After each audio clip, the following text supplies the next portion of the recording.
இளம் வாலிபர்களே, இயேசுவுக்காக வைராக்கியமாய் எழும்பி பிரகாசிக்க விருப்பமா? இதோ உங்களுக்காக ஒரு அரிய வாய்ப்பு. அக்டோபர் 1, 2 அரசு விடுமுறை தினத்தன்று விசேஷித்த சுவிசேஷ ஜெப முகாம் நடைபெற இருக்கிறது. நேரம் காலை 9 மணி முதல் இரவு 7 மணி வரை. தேவ செய்தி தீர்க்கதரிசி வின்சென்ட் செல்வகுமார், சுவிசேஷகர் எல். வின்சென்ட் ராஜ், சகோதரி கலா வின்சென்ட் ராஜ், சகோதரர் ஜோனத்தான், சகோதரி ஏஞ்சலின் ஜோனத்தான். இடம் வானத்தின் வாசல் சுவிசேஷ மையம், செம்பட்டி, திண்டுக்கல். வாலிப பிள்ளைகளே, இந்த வாலிப நாட்களில் கர்த்தரின் ஆத்ம பாரத்தை சுமக்கவும், ஜெபத்தில் பலனடைந்து நற்செய்தி அறிவிக்கவும் உங்கள் யாவரையும் அன்போடு அழைக்கின்றோம்.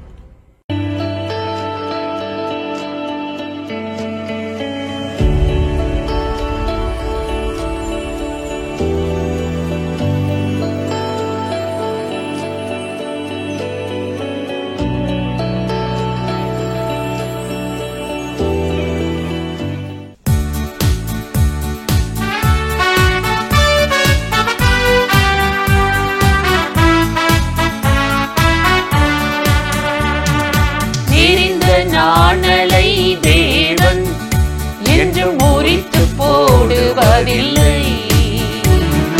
மங்கி எரிகின்ற திரியை அவர் அணைத்து போடுவதில்லை.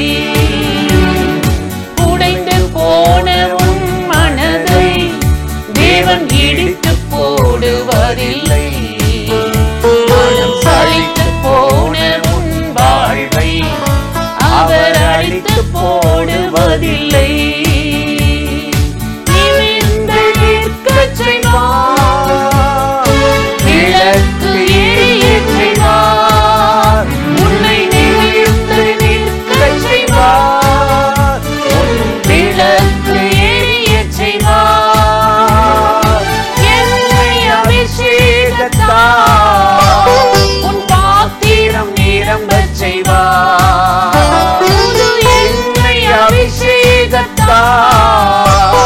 உன் பாத்திரம் நிரம்பச் செய்வார், நிரம்பி வழியச் செய்வார். உன்னை நிரம்பி வழியச் செய்வார். விரிந்த நாணலை தேவன் என்று முறித்து போடுவதில்லை. மங்கி எரிகின்ற திரியை அவர் அணைத்து போடுவதில்லை.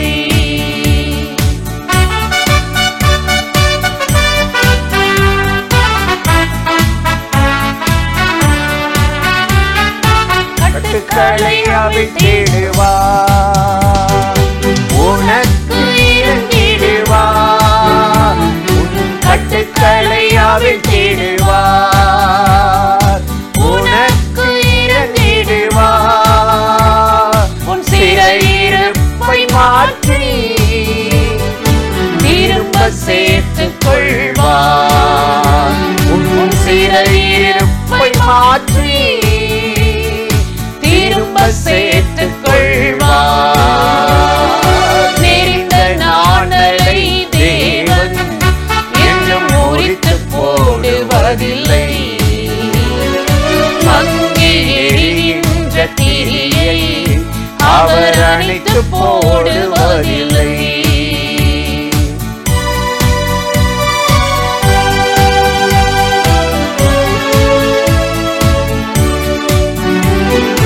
நன்மையால் உன் வாயை திருப்தியாக்குகிறார். நன்மையால் உன் வாயை திருப்தியாக்குகிறார். கழுதின் இளமையை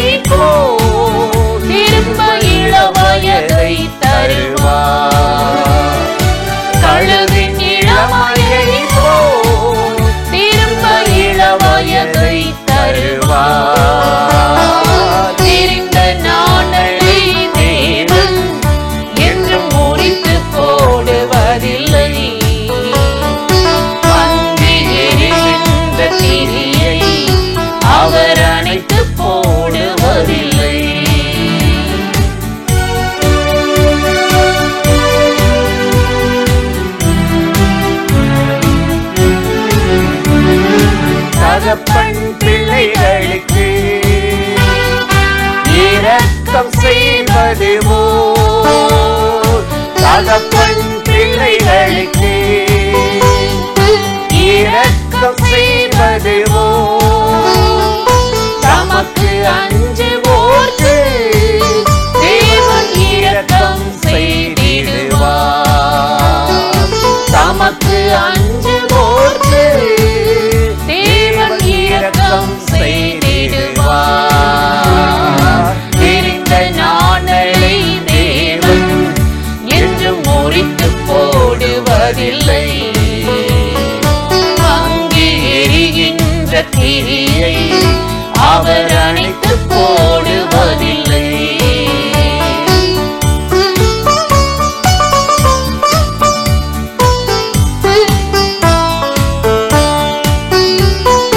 பாவத்திற்கு ஏற்றபடி நம்மை நடத்துவதே இல்லை. நம் பாவத்திற்கு ஏற்றபடி நம்மை நடத்துவதே இல்லை. நம் குற்றத்திற்கு ஏற்றபடி நம்மை தண்டிப்பதே இல்லை. நம் குற்றத்திற்கு ஏற்றபடி நம்மை தண்டிப்பதே இல்லை.